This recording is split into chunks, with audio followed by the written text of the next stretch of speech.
বিসমিল্লাহির রহমানির রহিম। আসসালামু আলাইকুম।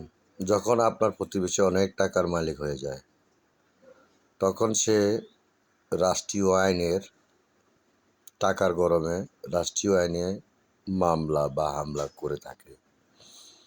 তো আপনি কি করবেন? আপনার কাছে টাকা পয়সা নাই, কিছু নাই, মানে মামলা করার মতো বা কোর্টে হাজির হওয়ার মতো বাড়াও নাই। তাহলে সেই হিসাবে আপনি কি করবেন? তাদেরকে আপনি আল্লাহর হাওলায় করে দিবেন, মানে আল্লাহর কাছে মামলা করবেন। মুনাজাতের মাধ্যমে, দোয়া ও মুনাজাতের মাধ্যমে তাদের কাছে মামলা করবেন, আল্লাহর কাছে। ওটা হলো চিরস্থায়ী মামলা। হ্যাঁ, দুনিয়ার অস্থায়ী মামলা নিয়ে প্রবণনে পড়বেন না। তো পারিবারিকভাবে এবং সামাজিকভাবে অনেকভাবে ক্ষতিগ্রস্ত হয়। তো যাই হোক, যাদেরকে আল্লাহ অর্থনৈতিকভাবে চাঙ্গা রাখছে, তারা টাকার গরমে হয়তো আইন প্রশাসন কিনে ফেলে।